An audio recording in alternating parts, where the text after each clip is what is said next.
Meus irmãos, vamos abrir a palavra de Deus no livro de Atos, Atos capítulo 2.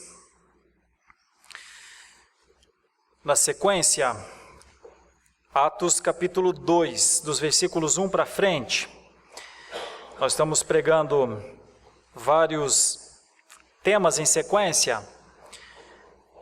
A maioria dos pastores da Igreja Presbiteriana de Santo Amaro pregam em série, e nós estamos pregando Atos, expondo Atos. Já trabalhamos com o capítulo 1 de Atos dos Apóstolos, trazendo uma ideia de como a igreja cristã iniciou. A igreja cristã iniciou confirmada pela ressurreição de Jesus Cristo. A igreja cristã confirmada na ressurreição de Jesus Cristo, porque a Bíblia diz que inúmeras pessoas atestaram a ressurreição de Jesus Cristo, ela imediatamente recebe a sua comissão, ou o seu trabalho, a sua função. E a função é que ela seria uma testemunha ardorosa, uma testemunha consciente. A igreja cristã seria uma testemunha viva, eficaz, resistente, no sentido de o que pararia esse testemunho. Então, essa é a comissão da igreja: testemunhar, testemunhar, testemunhar. E, além de receber esse comissionamento, a igreja cristã também nasce muito obediente à instrução de Jesus. Jesus é o Senhor da igreja. Então, logo após a ascensão de Jesus, eles retornam para Jerusalém, eles vão para o cenáculo, eles permanecem 10 dias em oração ao Senhor, em busca acerca das coisas que essa igreja precisaria fazer. Passado este tempo, nós vemos a igreja escolher o 12º apóstolo, porque Judas havia se desviado, diz o texto, e um detalhe pequeno e parece até imperceptível, mas a igreja, quando são 11 apóstolos e ela entende que deveria ser 12, por conta, entre outras coisas, do peso histórico das 12 tribos de Judá, os discípulos percebem que Jesus escolheu também 12, numa clara alusão a que Deus continuava trabalhando, continuava a agir. Então, precisa-se escolher o 12º, e ao invés de eles escolherem, uma vez que os apóstolos foram escolhidos diretamente por Jesus Cristo, então eles preferem lançar sorte. Em outras palavras, eles preferem dizer: Senhor, continue a escolher, escolha mais uma vez, ou escolha pela última vez, quem o Senhor quer que seja contado como o 12º homem, que estará conosco para, junto desse colegiado, então trabalhar por tua causa. Assim termina o capítulo 1 de Atos, e então vem o capítulo 2, que é, obviamente, um dos textos mais ricos das Escrituras, e nós estudaremos até o versículo 13.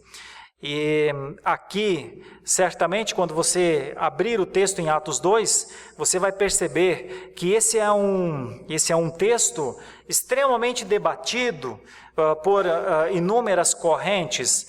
Eu pretendo nessa noite apenas expor esse texto na seguinte perspectiva. Eu quero continuar a falar de cristianismo, falar como nasceu o cristianismo, e quero pontuar 3 coisas neste cristianismo inicial. A primeira é que Deus age no cristianismo. Deus age no cristianismo. A segunda é que o cristianismo é um testemunho de Deus. Então, primeiramente, Deus age no cristianismo. E vocês perceberão como Deus age neste povo, no meio deste povo, como Ele sempre agiu. Depois, que o cristianismo é um testemunho vivo, constante, multinacional, multirracial, multilingual de Deus. E por fim, que o cristianismo, ele é um testemunho para a salvação. O cristianismo existe neste momento, depois que fomos tornados cristãos, para a salvação. Então, esses 3 aspectos, gostaria de pensar nestes 13 versículos. Cristianismo, um testemunho para a salvação. Esse é o meu tema nesta noite. Continuando a falar da igreja primitiva e buscando na igreja primitiva quais são as implicações para a igreja atual. Nós não somos a igreja primitiva, nós somos a igreja atual, a igreja dos nossos dias, a igreja moderna, a igreja que vive na nossa geração. Mas, quais são os desafios para essa igreja? Será que Deus continua a nos desafiar como desafiou a igreja primitiva? Porque, meus irmãos, se tem uma coisa que não dá para discordar, é dos desafios que Deus impôs à mente dessas pessoas. Deus as fez pensar, Deus as fez raciocinar, Deus as fez estudar, Deus as fez voltar às Escrituras, Deus as fez olhar uns para os outros e falar: o que é que está acontecendo? Eu não sei, eu também não sei, mas o outro sabe. E nessa multidão, nesse grupo de pessoas, Deus desafiou-os a mudarem seus pensamentos, muitas vezes. Será que Deus ainda continua a desafiar-nos? Será que o seu poder é capaz de demover ideias equivocadas que porventura possamos ter? Ou não temos ideias equivocadas? Ninguém tem ideia equivocada. Todos estão certos. Será que nos dias atuais todos estão certos acerca deste texto? A plenitude do Espírito Santo? O batismo do Espírito Santo? Por que tantos pensamentos tão diferentes? É muito simples. Na multidão dos multipensamentos, tem gente certa e tem gente equivocada.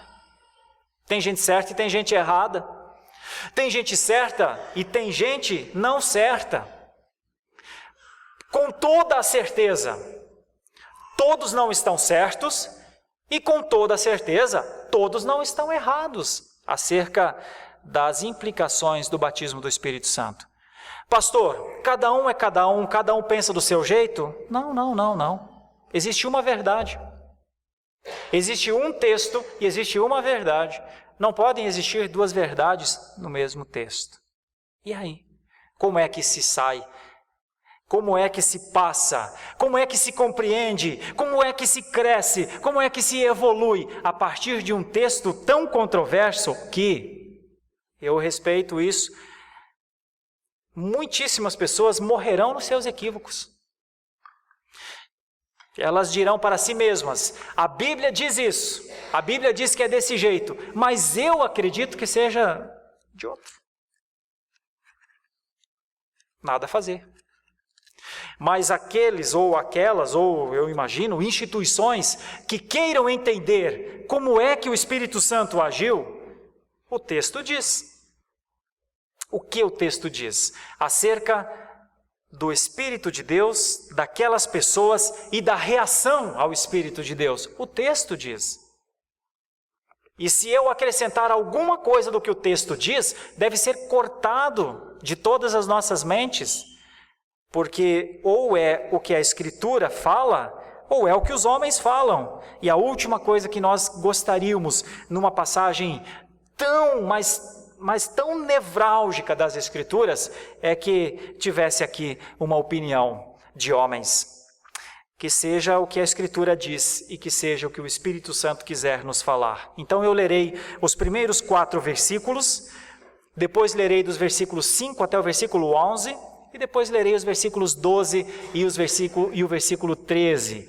Os versículos 1 a 4 vão mostrar o derramamento do Espírito Santo de Deus. Os versículos 5 a 11 vão mostrar o fórum, o grupo de gente que ali estava. E os versículos 12 a 13 vão mostrar as reações a estes fenômenos que eu vou começar a narrar aos irmãos. Está escrito: ao cumprir-se o dia de Pentecostes, Estavam todos reunidos no mesmo lugar. Provavelmente o cenáculo, provavelmente aquele local que eles voltaram por ordem de Jesus, provavelmente um grupo grande também, talvez 120 pessoas. De repente veio do céu um som, como de um vento impetuoso, e encheu toda a casa onde estavam assentados. E apareceram distribuídas entre eles línguas como de fogo, e pousou uma sobre cada um deles. Todos ficaram cheios do Espírito Santo e passaram a falar em outras línguas, segundo o Espírito lhes concedia que falassem. Versículo 5. Ora, estavam habitando em Jerusalém judeus, homens piedosos, vindos de todas as nações debaixo do céu. Quando, pois, se fez ouvir aquela voz, afluiu a multidão, que se possuiu de perplexidade, porquanto cada um os ouvia falar na sua própria língua. Estavam, pois, atônitos, se admiravam, dizendo: Vede, não são porventura galileus todos esses que aí estão falando? E como os ouvimos falar, cada um em nossa própria língua materna? Somos partos, medos, elamitas e os naturais da Mesopotâmia, Judéia, Capadócia, Ponto, Ásia, da Frígia, da Panfilha, do Egito, das regiões da Líbia, das imediações de Cirene, e romanos que aqui residem, tanto judeus como prosélitos, cretenses e arábios. Como os ouvimos falar em nossas próprias línguas as grandezas de Deus. Todos atônitos e perplexos interpelavam uns aos outros: que quer dizer isto? Ou que isto quer dizer? Ou que quer isto dizer? Outros, porém, zombando, diziam: estão embriagados? Meus irmãos, meu pensamento é falar sobre o cristianismo como um testemunho para a salvação. Antes de pensar o que foi esse derramamento do Espírito, antes de pensar quem eram as pessoas que estavam ali, e antes de pensar nas reações a estes fenômenos, é importante fazer uma observação. Houve um momento na história, lá no Antigo Testamento, que os homens quiseram de alguma maneira chegar a Deus. E eles, pelo que o texto nos mostra, de Gênesis 11, pelo que o texto nos mostra, dá a impressão que eles estavam evoluindo tanto, em tanto conhecimento, em tanta disposição, que eles olhavam uns para os outros e diziam: estamos ficando cada vez mais fortes. Estamos ficando cada vez mais unidos. Façamos movimentos fortes que mostrem, que demonstrem a nossa força.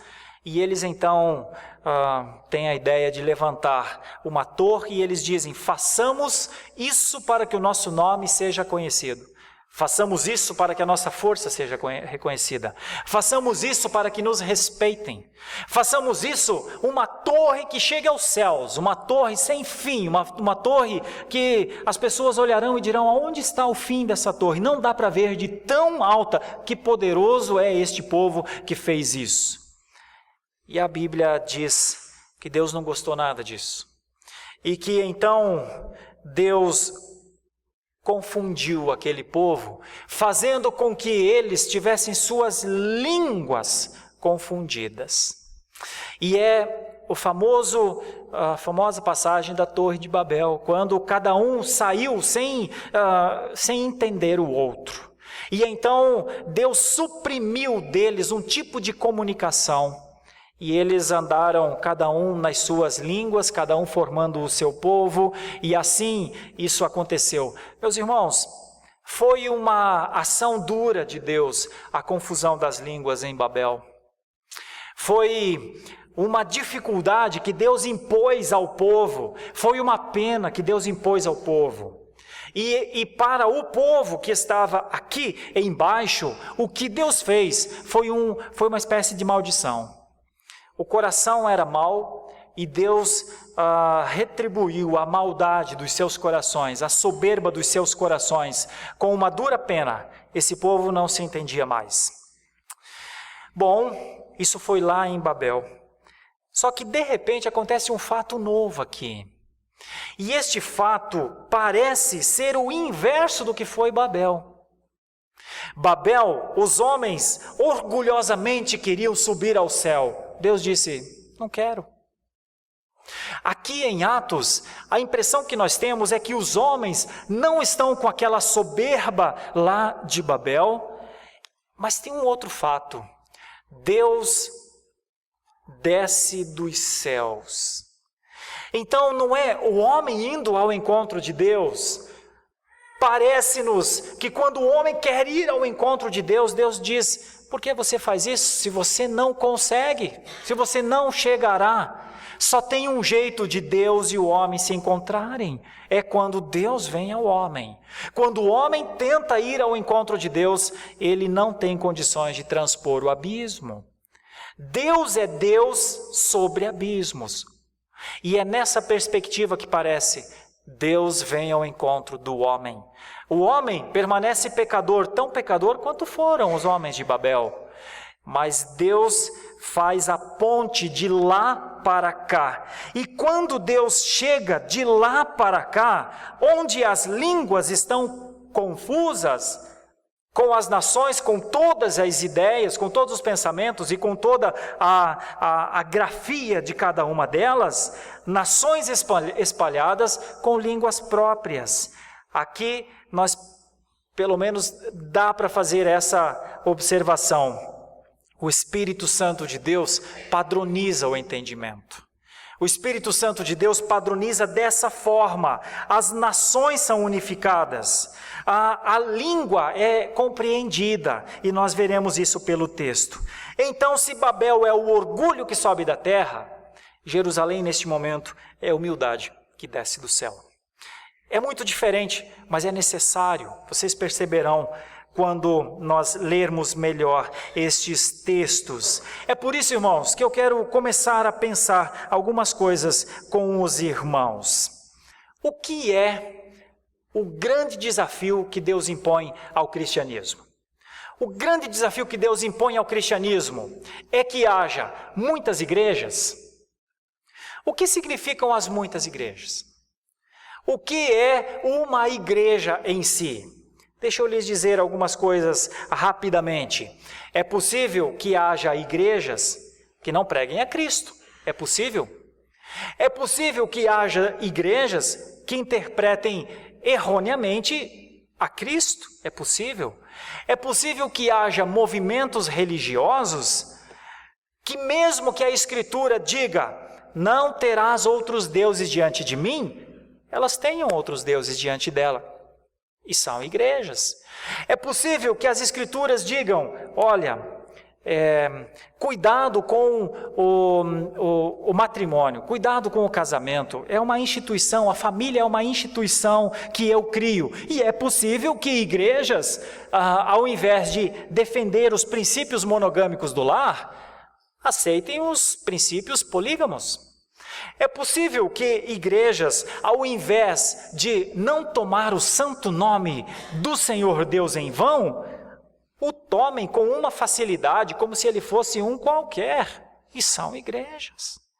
É possível que, mesmo que as Escrituras digam, mesmo que toda a igreja apostólica de 2000 anos diga que Jesus Cristo é o nosso descanso, que Jesus Cristo é a única condição que nossa alma tem de descansar, é possível que igrejas digam, não é Jesus Cristo o dia do descanso, é um dia na semana. E continuem a se chamar de igrejas. Estou querendo dizer que igrejas podem existir sem Jesus. Pode existir sem Cristo, podem existir sem Deus, podem existir sem o Espírito de Deus, podem existir sem Deus, o Santo Deus de Israel, como nós cantamos nesses cânticos. E continuem a ser igrejas, e elas têm CNPJ, elas têm prédio próprio, elas têm o local, e elas têm uma placa na frente que diz, é uma igreja. Bom, eu só reforço uma diferença entre igreja e cristianismo. Parece-me que nem sempre igreja e cristianismo são a mesma coisa. Qualquer um hoje, nos dias atuais, mais do que nos tempos antigos, cria igreja. Cria uma igreja no seu nome. Cria uma igreja no seu CPF. Cria uma igreja e um CNPJ em que o CPF é o CPF da pessoa, em que a renda de toda a igreja venha para ela. É possível? É possível que criem-se igrejas atuais tão distantes dos princípios das igrejas iniciais, como, por exemplo, para uma igreja ser considerada uma igreja mesmo, nos tempos da Reforma Protestante, ela tinha que ter pelo menos 3 coisas. Ela tinha que ter a fiel exposição da palavra, ela tinha que ter a correta administração dos sacramentos, batismo e ceia, e ela teria que ter uma adequada administração da disciplina eclesiástica para que houvesse santidade. É ou não é possível que haja igrejas hoje que disciplina não existe, afinal de contas ninguém nem admite, não aceita nem passar pela disciplina, as pessoas mudam de igreja, elas vão para uma outra igreja, geralmente meio parecida com a primeira. É possível ou não é que os sacramentos, batismo e ceia, isso é uma coisa antiga, isso não faz sentido para nós, eu não quero participar disso. É possível ou não é? E não é possível também que igrejas não preguem fielmente a palavra de Deus? É possível também. Contudo, mantém seus nomes como nome de igreja. Contudo, eu quero afirmar ou contrabalancear: igreja não é sinônimo de cristianismo. Porque pode ser que haja igreja que não fale de salvação, pode ser que a igreja que não fale do testemunho, da capacitação do Espírito Santo, do exercício da fidelidade, da honra, da ética.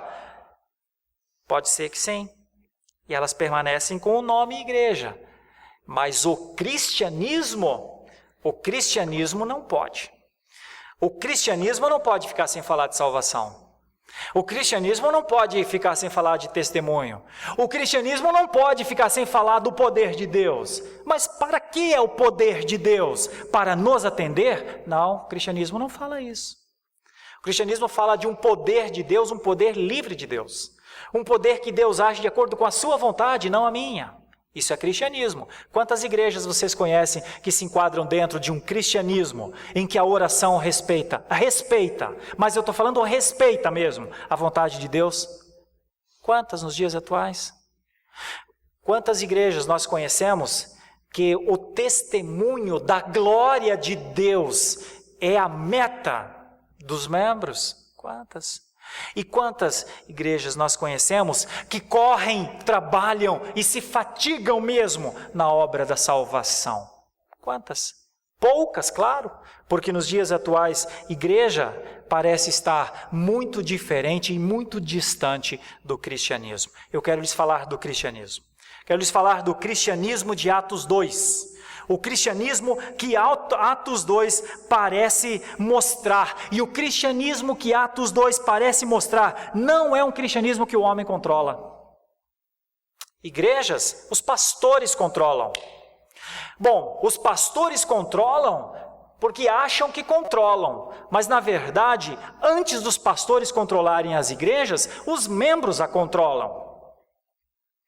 Em igrejas, pessoas controlam Deus. Pastores são servos ou trabalhadores para que Deus atenda melhor os desejos dos membros. Igrejas fazem isso com Deus, mas no cristianismo não. No cristianismo não é a igreja que controla Deus, é Deus que controla. Esse texto parece nos mostrar que o cristianismo não é algo que nós possamos dominar. O cristianismo é algo que acontece na gente. O cristianismo não é produzido por mim. Igrejas são produzidas. Barbaridade. Coisa mais fácil de produzir é a igreja. Como se constroem, se levantam igrejas nos dias atuais? Eu quero ver levantar o cristianismo. Eu quero ver dominar o poder do Espírito Santo de Deus. Ok, mas a gente aviva, a gente pula, a gente dança, a gente grita, a gente faz tremer e continuará sendo uma obra do homem, tentando dominar Deus, controlar Deus. As igrejas dão meta para que as pessoas aumentem a sua fé, mas no cristianismo não. No cristianismo, eu não tenho força para estabelecer a minha fé.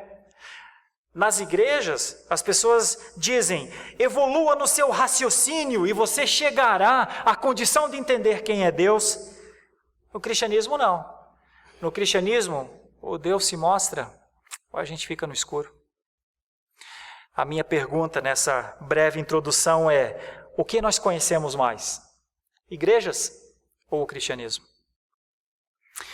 Há um risco de nós confundirmos igrejas com cristianismo? Sim, há. Porque boa parte do que se chama igreja se diz dentro do cristianismo. Eles dizem: nós somos do povo de Deus. Não importa se a Bíblia estiver fechada, não importa se a palavra não estiver sendo pregada, não importa se o poder de Deus não estiver sendo exaltado, não importa. Eles dizem: nós somos o cristianismo, e isso tem confundido milhões e milhões. Eu gostaria de, nessa breve introdução, dizer que há uma diferença no que se fala a largo conceito de igreja e de cristianismo. Atos 2 parece nos levar aos princípios do cristianismo. E aí então nós vamos perceber se as igrejas são uma derivação do cristianismo, se elas são uma expressão do cristianismo, ou se elas são pequenos monstros, anômalos, levantados como muitas vezes ídolos, para justamente afastar o povo de Deus do próprio Deus. Vejamos, os primeiros 4 versículos nos mostram claramente que é Deus que está no comando. Vejam os versículos. Eu não lerei tópico por tópico, mas veja o detalhe do versículo 2. Vem um som do céu, como que um vento, enche a casa onde todos estão. Logo depois, aparecem, diz o texto, uma expressão de surgir do nada, línguas como que de fogo, e pousa sobre cada um deles, e todos ficam cheios do Espírito Santo e começam a falar em outras línguas. Se parasse aqui o texto, alguém poderia falar, ou poderia até defender, outras línguas? O que é outras línguas? Eu sou da língua portuguesa. Se eu sou da língua portuguesa e se eles começaram a falar em outras línguas, então eles poderiam falar qualquer coisa. É que nós não lemos a Bíblia assim. Nós nunca paramos no versículo 4, nós logo olhamos para o versículo 5. Se não tivesse o versículo 5, pessoas poderiam dizer que isso aqui seriam línguas estáticas. Só que é muito difícil, de verdade. Com menos de 85 de QI, a pessoa tem que chegar à conclusão que o versículo 4, que o versículo 5 estão juntos. E que o versículo 4 fala que eles falavam em outras línguas, e o versículo 5 começa a dizer que eram as línguas das nações de debaixo do céu. Não, mas eu não quero isso, eu quero dizer que o versículo 4 é língua estática. Tudo bem, pode dizer, mas o versículo 5 diz que não. Não, mas eu não quero nem saber, eu acho que é aqui que está o poder, eu acho que é aqui que está a segunda bênção, eu acho que é aqui que está a entrada, isso aqui tem que ter esse dom de língua, senão não pode ser membro de uma igreja. Tudo bem, pode pensar assim, mas está errado. Não, mas é assim que eu aprendi, é isso que foi assim, isso aconteceu comigo, eu tenho uma experiência. Pode ter o que quiser, mas foi qualquer coisa, menos o que aconteceu aqui. Não, mas eu fui batizado no Espírito Santo assim. Tudo bem, pode ter sido, mas não foi esse aqui. Porque esse aqui, o enchimento desse aqui, foi que as pessoas falaram em 15 línguas. As pessoas falaram para 15 nações, que significava todo o Império Romano da época. Não, mas eu tive a minha experiência. Tá bom, isso é muito sui generis e muito subjetivo. Aceita-se. Vai se discutir? Não se discute. Mas, biblicamente, é isso aqui. O que é que foi? O que aconteceu? O Espírito Santo no comando, mas no completo comando. Ninguém podia fazer nada, ninguém buscou a unção, ninguém buscou o batismo, ninguém buscou nada. O Espírito Santo no comando absoluto produz pelo menos 3 coisas a partir dos versículos 1 a 4. E a primeira delas me parece ser uma demonstração do poder que o homem não consegue controlar. O homem só vê, só percebe, só vê o ruído do vento, não vê o vento, não vê nada. É o poder de Deus que movimenta o vento de uma hora para outra. Isso nós vimos no Salmo 104, quando lemos aqui. Isso é Deus É Deus comandando tudo na natureza, é Deus comandando absolutamente tudo. E nesse momento parece que o Pai das luzes, como disse Tiago, veio na direção daqueles homens para lhes potencializar, para lhes dar uma condição. E a condição não era fácil, não. A condição era para testemunhar. Então essas duas coisas parecem vir de Deus. Deus, no seu enorme poder, aparece com duas forças que Ele movimenta na natureza: o vento e o fogo. E todas as vezes que nós temos uma ideia do fogo, a ideia das línguas como que de fogo, a Bíblia é cheia de momentos em que Deus se manifestou com esse enorme poder. Não podemos nos esquecer que quando Moisés estava na sarça, estava no monte e viu a sarça, uma voz veio e a sarça estava no fogo. E dentro de uma nuvem de fogo, de uma chama de fogo. Então, sempre simbolizou a presença de Deus. Quando nós avançamos um pouco, nós vamos perceber que depois de Moisés tirar o povo do Egito e conduzi-lo para a terra de Canaã, tinha uma coluna de fogo mostrando a presença de Deus. Note que essa não é uma passagem para exaltação do homem.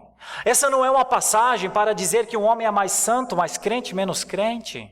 Essa é uma passagem, essa é uma intervenção poderosíssima de Deus. Esses pobres homens não ficaram mais crentes, mais santos. Esses homens já eram crentes. Isso não significa então que o enchimento do Espírito Santo é que faz o crente, que completa o crente. Não. Não no texto. No texto, nesse texto que nós estamos vendo aqui, com todo respeito a todos os outros pensamentos contrários, nesse texto nós vemos Deus colocando em ordem, ou trabalhando uma base para que o Evangelho fosse pregado no mundo inteiro. Esse é o objetivo. O Espírito Santo, ele enche aquelas pessoas e dá àquelas pessoas a condição de serem instrumentos de Deus, não para eles próprios e nem para outros crentes. O grande objetivo, o grande trabalho do Espírito Santo neste momento é capacitar aquelas pessoas para o testemunho. É por isso que este é um momento que mostra mais uma vez o poder de Deus, a livre ação de Deus. A total e irrestrita capacidade de Deus fazer o que quiser. Deus fez isso porque quis fazer isso. Quis mostrar, durante todo o tempo eu estive com vocês. Seja com a nuvem de fogo, seja lá na montanha com Moisés. Seja no vento que eu faço rodar essa existência. Percebam, eu estou com vocês. Quando eles percebem isso, eles percebem que realmente Deus está agindo naquele momento. E é por isso que todos, cheios do Espírito Santo, passam a falar nas línguas. E veja o detalhe, segundo o Espírito Santo lhes concedia que falassem. Segundo a habilidade que o Espírito Santo desse. Vou parafrasear, só para o irmão entender. É como se Pedro, que era um judeu e falasse em aramaico, ou em hebraico, de repente começasse a falar numa língua macedônica.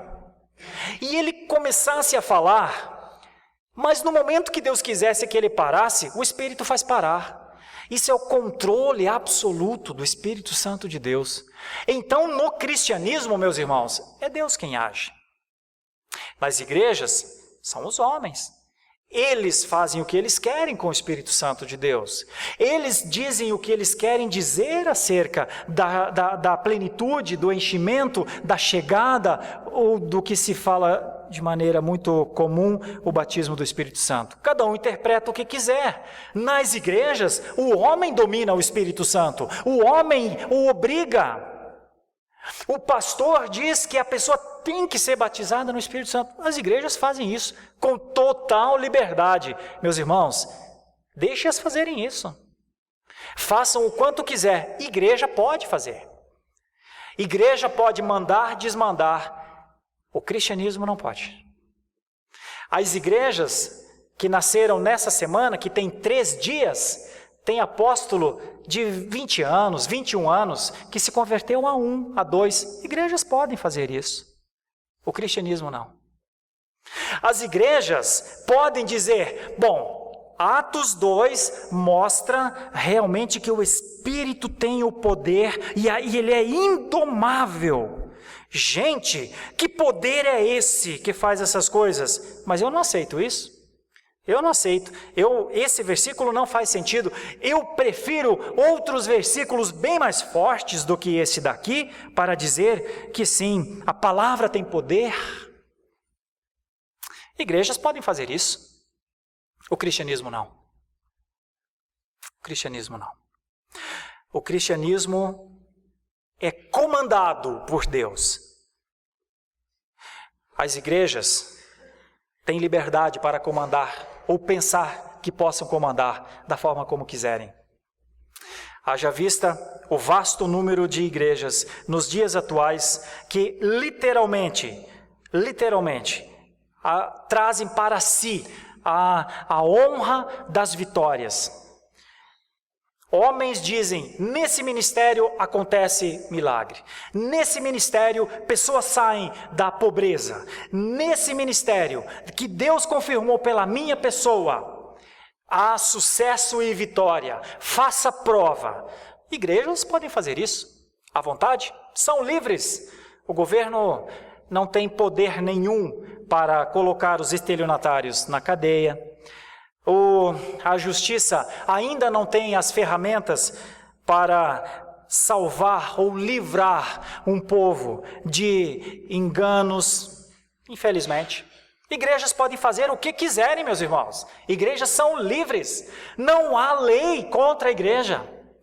As igrejas são livres para as heresias, as igrejas são livres para os desmandos, as igrejas são livres para as sonegações, para esconder da Receita Federal seus bens. As igrejas são livres, o cristianismo não. As igrejas podem fazer o que quiserem, o cristianismo não. O cristianismo está debaixo de um controle que não é dele. No cristianismo, Deus age, ou não há cristianismo. No cristianismo, ou é Deus que comanda, de acordo com o seu poder, de acordo com a sua direção, de acordo com o seu plano, de acordo com o que Ele quer. Ou não é cristianismo? Ou é igreja, talvez.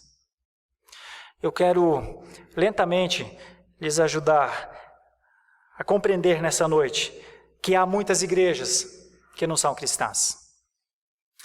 E quero lentamente lhe ajudar a perceber e a buscar o cristianismo na igreja. Senão, não faz sentido ser membro de igreja.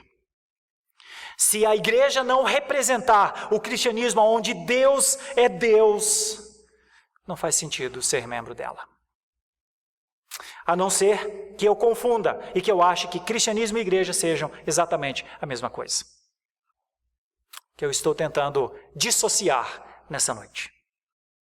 Uma segunda ideia, dos versículos 5 para frente, é que havia um povo, mas não um povo só. Havia muitas pessoas neste lugar. Estavam habitando em Jerusalém, aí todas essas pessoas que vocês veem. O versículo 5 diz, todas as nações debaixo do céu, vindos de todas as nações, né? Quando eles ouvem aquela voz, então tem uma voz, a multidão se aproxima. Olha, o versículo 6 diz que ela está tomada de perplexidade. Mas a grande surpresa é que cada um começa a ouvir o que aqueles homens estão falando na sua própria língua. Eles se assustam, eles se admiram, eles dizem, gente, essas pessoas fazem isso? Ok, e como os ouvimos falar, cada um em nossa própria língua materna? Se nós somos, diz o versículo 9, partos, medas, tudo isso, até o versículo 11. Como os ouvimos falar em nossas próprias línguas as grandezas de Deus? E é aqui que eu digo que o cristianismo tem um compromisso. Igrejas, meus irmãos, não têm compromisso de falar das grandezas de Deus. Talvez para muitas igrejas o compromisso seja a vitória. Estão comprometidas? Nasceram assim? Quando os pastores, bispos, apóstolos, querubins fundaram as suas igrejas, eles não prometeram, eles não disseram, nessa igreja Deus será glorificado, eles disseram, nessa igreja você vai chegar onde você quer. Ora, é quase uma injustiça cobrar desses pobres homens que não mentiram. É quase uma maldade dizer a eles, ei vocês, refaçam seus pensamentos, sejam adoradores de Deus, parem de enganar o povo. É quase uma maldade esse pastor presbiteriano, mau, arrogante, soberbo, intransigente, falar uma coisa dessa. Eles nunca prometeram verdade. Eles nunca disseram, nessa igreja, meus irmãos, só se torna membro quem for crente. Eles nunca disseram.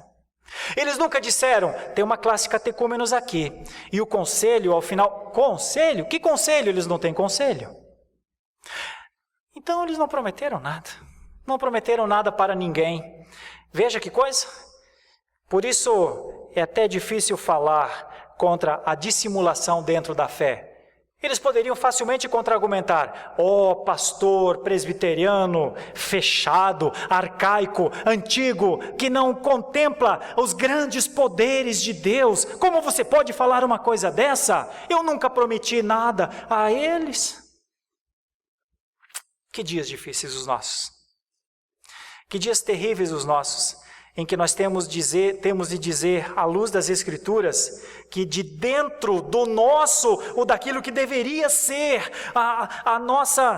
o nosso local de separação, o nosso local de santidade, porque povo de Deus é sinônimo de santo, de separado, de povo que se separou do mundo e dos seus prazeres, do mundo e das suas ambições, do mundo e das suas ofertas, do mundo e dos seus sistemas, do mundo e dos seus conceitos.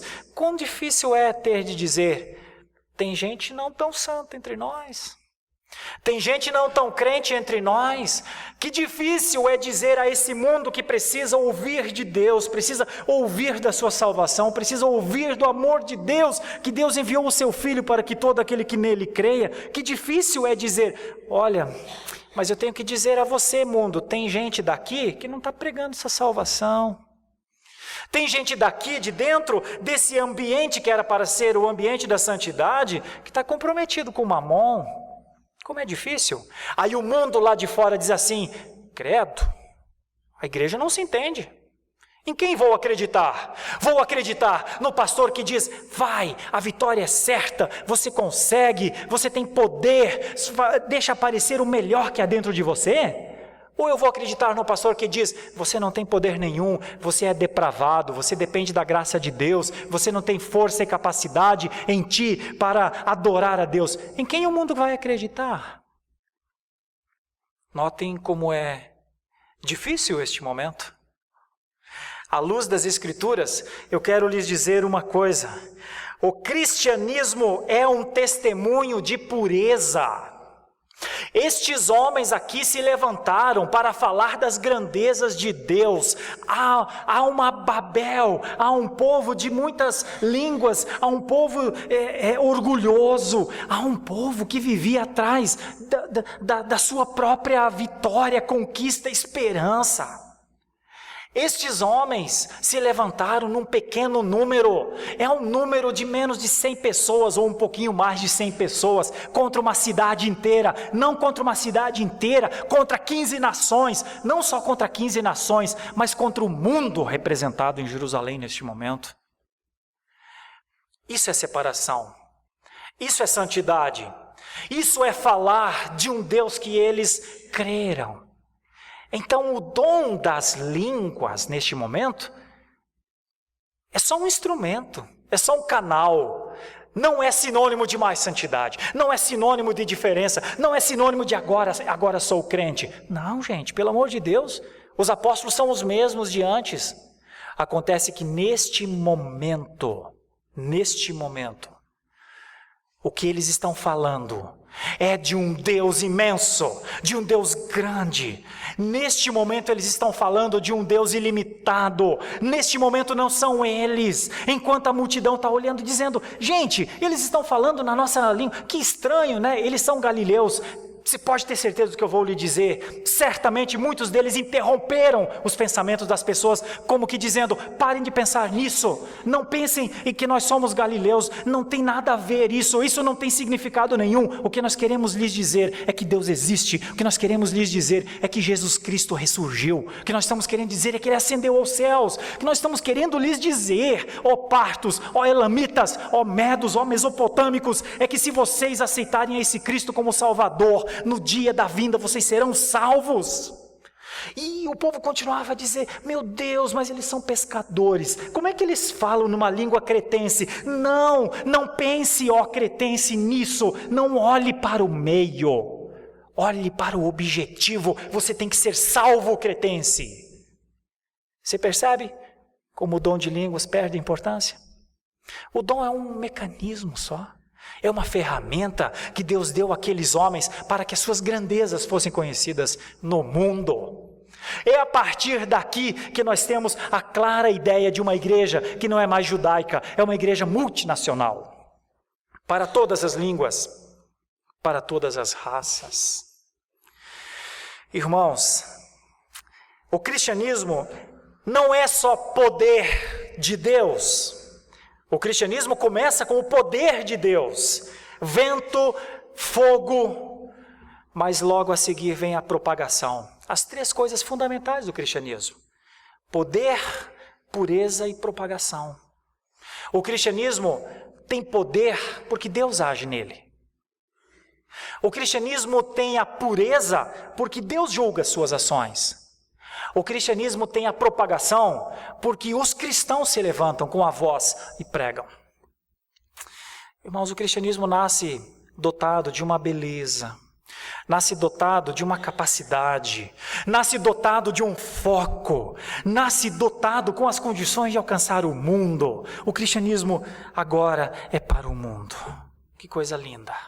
Isso é o cristianismo nascente.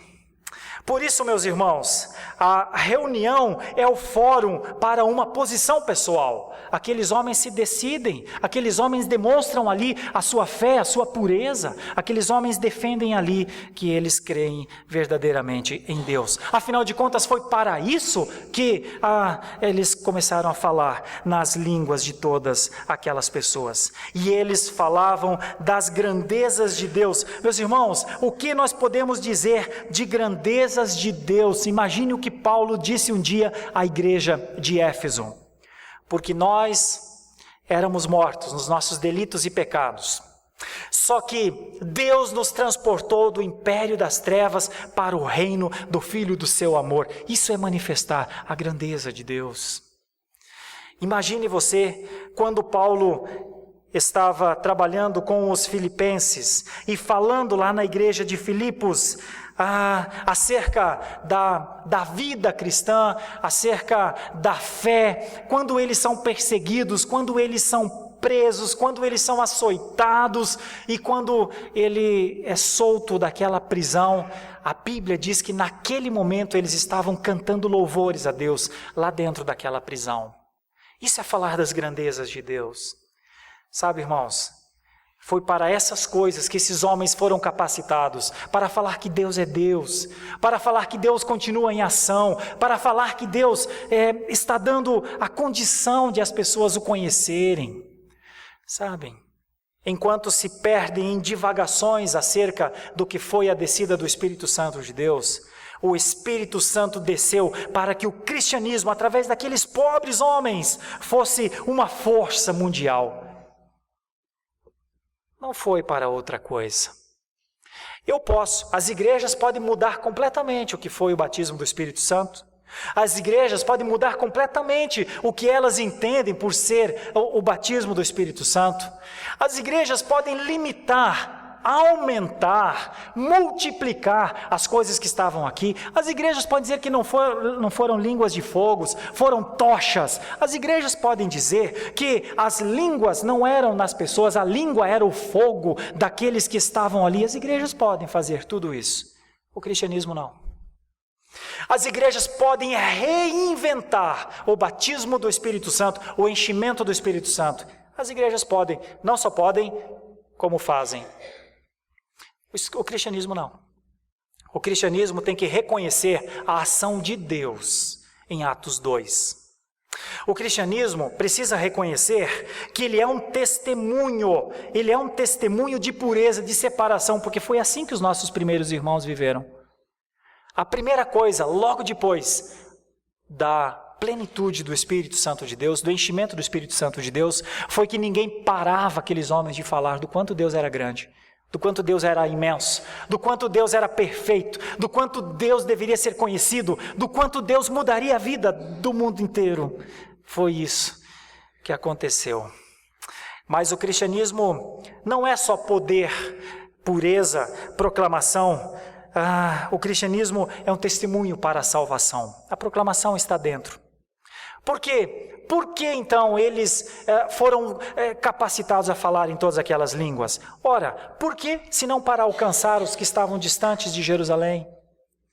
Por que se não para alcançar aqueles que Babel havia mandado para tantos lugares?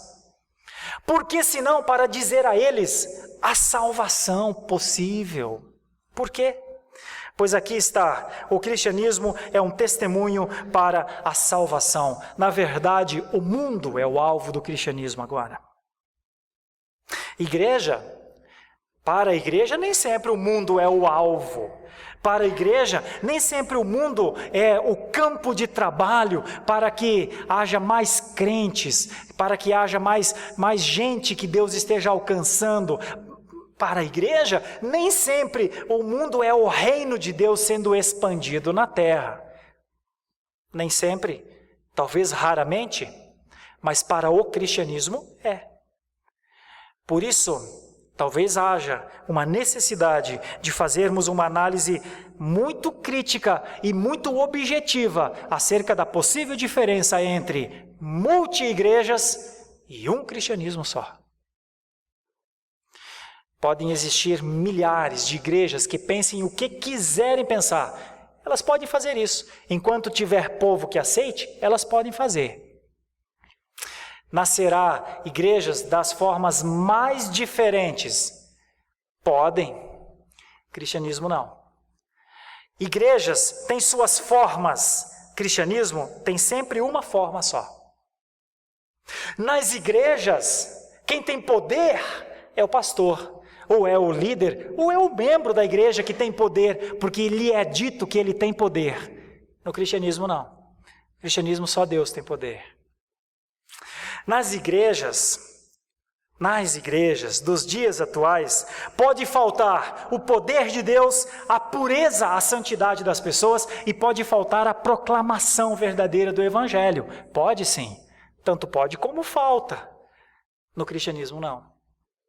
O cristianismo é poder de Deus, pureza, porque Deus julga pelo fogo, e proclamação, porque quem é do Senhor não consegue mais se calar. Ele prega, a sua vida prega, os seus movimentos pregam, o seu pensamento funciona pregando. Igrejas podem não ter obrigação de pregar, o cristianismo tem. Igrejas podem não ser obcecadas por uma pureza de santidade diante do Senhor, mas o cristianismo sim. As igrejas podem achar que o poder de Deus é para o que eu quero, o cristianismo não. Tem diferença entre igrejas e cristianismo ou não tem? Meus irmãos, o cristianismo faz 3 coisas obrigatoriamente. Ele reconhece o poder de Deus. Poder ilimitado de Deus. E o cristianismo não ousa controlar o poder de Deus. Não é arrogante a esse ponto. Não é louco a esse ponto. O cristianismo não é dissimulado a esse ponto. De achar que Deus obedece O cristianismo não ousa isso, porque isso, simplesmente isso, já seria o suficiente para uma fulminação. Os homens mais crentes das Escrituras nunca ousaram falar nada parecido, mas as igrejas falam. O cristianismo tem contas a prestar a Deus, se preocupa. O cristianismo, quando percebe que está em alguma situação desviando-se da glória de Deus, ele não quer ficar ali, ele quer voltar, ele quer ficar debaixo da orientação segura de Deus, ele quer ficar debaixo do que as Escrituras dizem. Mas as igrejas não têm obrigação de fazer isso. Elas nunca prometeram que seriam assim? Por isso eu quero concluir essa meditação, meus irmãos, levando-os a uma conclusão. O cristianismo é composto destes 3 sinais: o poder de Deus, a pureza que Deus pede e a proclamação que Deus instrui a fazer. O cristianismo não é para uma raça, para um povo. É para os vindos ou os advindos de todas as nações. O cristianismo, ele não é para uma nação e ele não é para uma língua. O cristianismo é uma testemunha segura dos grandes atos de Deus. O cristianismo é para alcançar todos os cantos, todos os lugares. O cristianismo tem uma obrigação e ele precisa cumprir isso. E ele não pode parar na sua meta. Como é que Deus trabalha? Deus trabalha aqui em Atos com vento, fogo e vozes. O vento é o seu poder, o fogo é a sua pureza e a voz é a igreja. Como é que Deus continua a trabalhar nos dias atuais, meus irmãos? Com o seu poder, com a sua pureza e com as vozes dos crentes. Como é que o cristianismo continua a avançar? O cristianismo continua a trabalhar dessa maneira, com o Espírito Santo, unindo pessoas de várias partes do mundo, falando a eles por uma linguagem só, a linguagem da fé.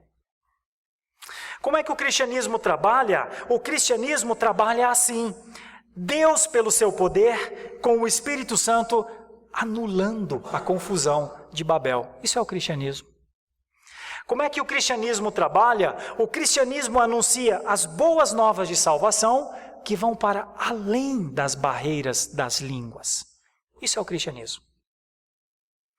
A minha esperança é que aconteça conosco, cristãos, aqueles que vivem dentro do cristianismo, que aconteça conosco um tipo de reconhecimento do poder de Deus. Sabe, quando a sarça estava queimando e quando ela não se consumia, Moisés disse para ele mesmo: tem coisa aqui que não é de homem, é Deus. Meus irmãos, quando no vale do Jaboque, Jacó estava lutando, em determinado momento ele percebeu: isso aqui não é luta de homem, estou lutando com Deus.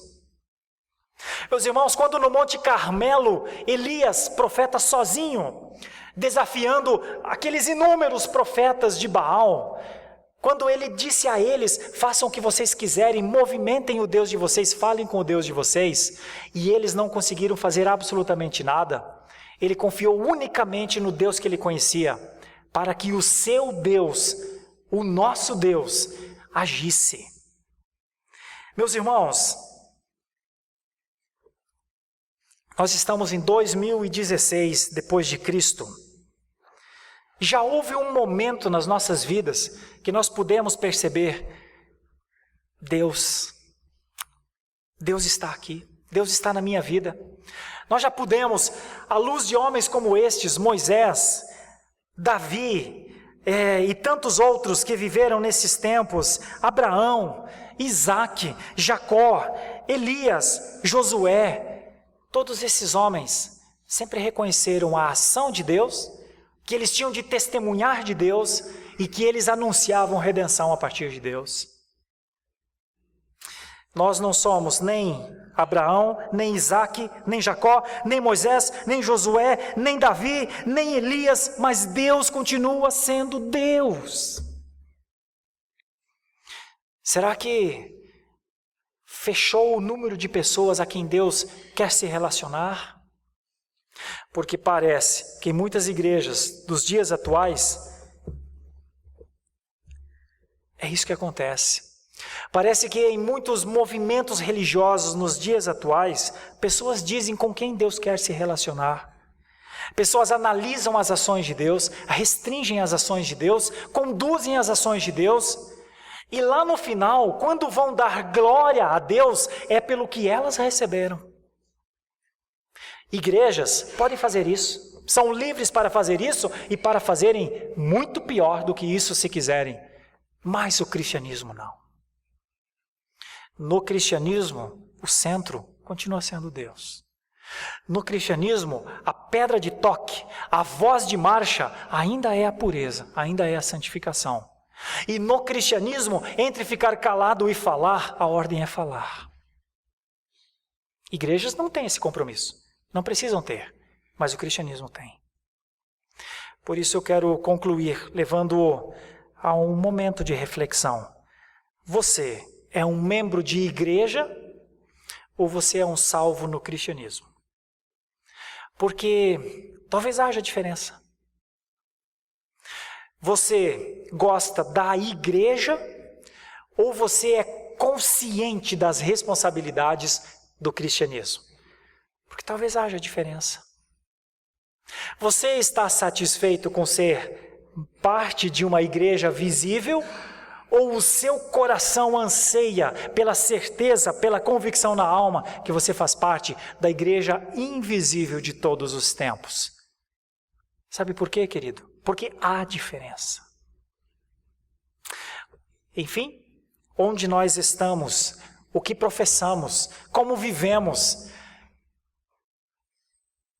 Deus desafiou a igreja primitiva a pensar. Deus desafiou a igreja primitiva a responder com as suas ações. Deus desafiou a igreja primitiva a reconhecer que o poder era dele, a testemunhar e a proclamar. Eu me sinto desafiado por essas coisas nos dias atuais. Eu me sinto incomodado a fazer novos discípulos. Eu me sinto incomodado a repensar minhas práticas de santidade. Eu me sinto incomodado a reconhecer que Deus faz o que Ele quiser comigo, o que Ele quiser, com a igreja, o que Ele quiser. Eu me sinto desafiado a perceber mais Deus do que pessoas na igreja. Eu me sinto incomodado com a possibilidade de eu viver com a prática de pecados de maneira tão costumeira que parece que Deus já nem liga mais para isso. Eu me sinto desafiado a usar a minha capacidade intelectual, emocional, psíquica, espiritual, para que a minha vida seja uma lâmpada acesa para tantos os meus amigos que vivem no escuro. Porque é isso que em última instância vai mostrar se nós somos membros de igreja ou se nós somos do cristianismo. A minha oração é que a igreja, a nossa igreja, essa igreja que nós amamos tanto, seja uma igreja lúcida, consciente, vívida, praticante, responsável, fiel ao Senhor, que respeite a sua glória, que tema a sua glória. Uma igreja que não se contente com a ausência da sua presença. Uma igreja que sofra angústia na alma quando ela parou de orar, quando ela já não lê mais as Escrituras. Uma igreja que reconheça: estou em pecado, se eu estiver em pecado, eu vou confessar meus pecados, eu vou voltar atrás, eu vou reconhecer que eu amo ao Senhor, que eu fui salvo por Ele, eu vou refazer a minha prática dentro de casa, eu vou refazer minha prática com os meus amigos. Eu vou mais ouvir do que falar. A minha oração é que nós não sejamos uma igreja motivada por emoções que passam, mas uma igreja solidificada sobre uma rocha segura, para que quando os ventos fortes baterem contra essa igreja, não a derrubem, porque os seus membros estão dentro dela. Meus irmãos, roda na internet uma cena na Coreia do Norte, com a polícia derrubando uma igreja. derrubando literalmente. A polícia vem e começa a derrubar a igreja. Está na internet aí, eu vi várias vezes nessa semana. Irmãos, derrubam-se os templos, derrubam-se as estruturas, mas não se derruba uma estrutura fundamentada por um Deus que age, não se cala uma testemunha, não se macula uma pureza espiritual, meus irmãos, que Deus deu, não se cessa de falar alguém que não pode parar de testemunhar a sua salvação, meus irmãos.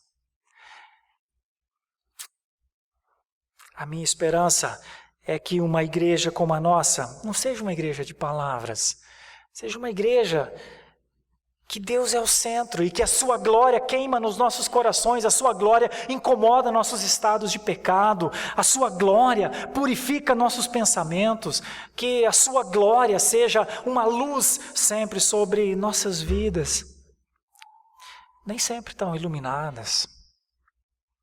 Nossa esperança é que uma igreja como a nossa não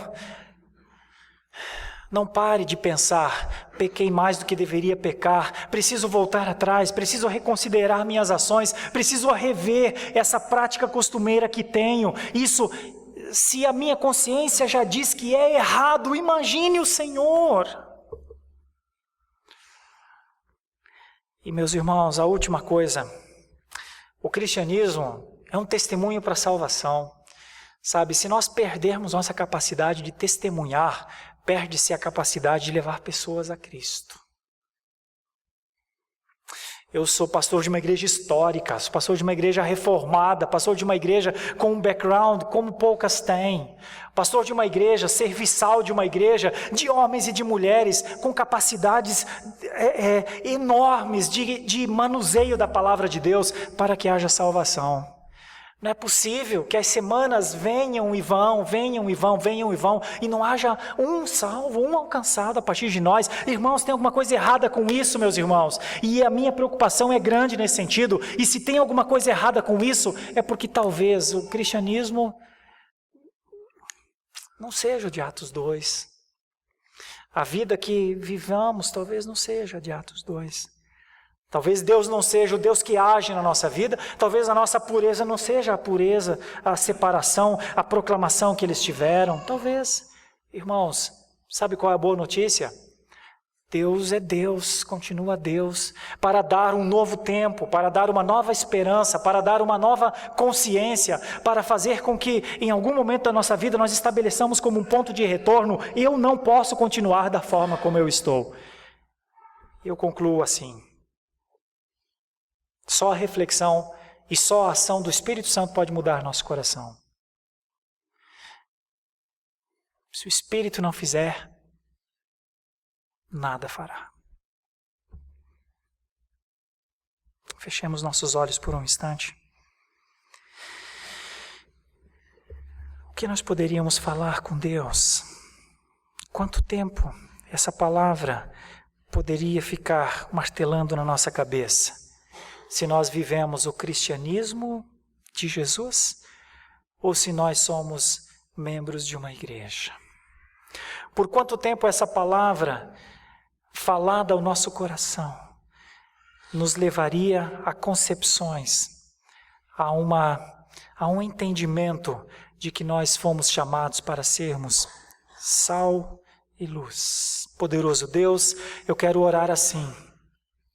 À luz aqui da Tua palavra, Senhor. Os versículos 12 e 13 mostram que entre perplexos e zombadores foi grande o número de pessoas que disseram, não dá para entender o que esses homens estão falando, não dá para entender como eles falam de um Deus que nós não acreditamos, e não dá para entender que poder é esse, que com vento e fogo vem a este lugar para talvez até assustar a todos nós. Zombaria, descrença, essa foi a primeira reação. O versículo 13 mostra que o resultado inicial da plenitude do Espírito Santo, uma das primeiras coisas foi a perplexidade e a zombaria. Senhor, quantos zombarão de nós quando nos refeitórios juntarmos nossas mãos, curvarmos nossa cabeça e orarmos, porque o mundo diz: que oração? Para que oração? Quantos zombarão da tua igreja, Senhor, quando ela quiser se manter pura aos teus princípios, quando o mundo é de devassidão? Quantos dirão: não é Deus que age como Ele quer, nós fazemos Deus agir? Quantos zombarão quando dissermos que não temos poder, que o poder não está em nós? Quantos dirão: mas membros sem poder, mas pastores sem poder, isso não é sinônimo de igreja? Quantos se rirão da nossa prática de dizer que o Senhor é o Senhor, que nós só somos servos? Quantos estarão ainda em busca de poderes miraculosos para dizer, para testemunhar que Deus tem poder, quando muitas vezes só querem ser atendidos nas suas orações? Quanto, Senhor? Que nível de consciência é esse, Senhor, que inebria ao invés de dar lucidez? Senhor, liberta os nossos ouvidos, a nossa mente de falsas concepções acerca do seu poder. Liberta-nos das falsas convicções acerca do testemunho, de achar que carne é carne, a carne é fraca, e então não tenhamos mais em nós um anseio por uma vida de santidade, uma angústia na alma por não sermos santos como deveríamos ser. Liberta as nossas consciências, Senhor, da mudez espiritual, dos tempos de calação, dos tempos de vergonha, dos tempos em que nossas mentes se embotam, que nossa boca se fecha e que fiquemos debaixo de culturas que não têm poder nenhum sobre o cristianismo, mas têm sobre nós, nos calam, nos colocam nos cantos, nos colocam à vergonha muitas vezes da tua glória, Senhor. Poderoso Deus, o que o Senhor pode fazer por nós?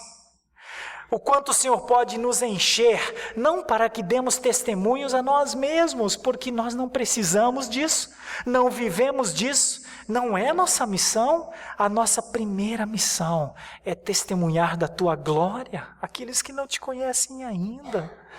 Ah, Senhor, quanto o Senhor pode nos falar para que o nosso cristianismo seja um cristianismo razoável e que nós possamos, com a nossa condição, interpretar tuas instruções e que essa responsabilidade possa ser assumida para que a nossa vida seja uma vida de fidelidade ao Senhor, independente do que pensem de nós. O Senhor pode fazer isso por nós, Senhor Deus, nosso Deus, pois eu lhe pediria, em nome de Jesus Cristo, que o Senhor nos revestisse de uma capacidade testemunhal, de uma capacidade de proclamação, de uma capacidade de humildade para reconhecer que Tu és Deus, a despeito de tudo ou de qualquer coisa que venham a pensar. Poderoso, o Senhor pode fazer isso em nós? É a nossa oração nessa noite. Ao cantarmos esta próxima canção, aceita o que nós queremos lhe dizer, o reconhecimento do teu poder, a condição para que o Senhor purifique nossas almas e coloque em nossas bocas palavras de louvor. Parece que foi isso, Senhor, que a tua igreja fez.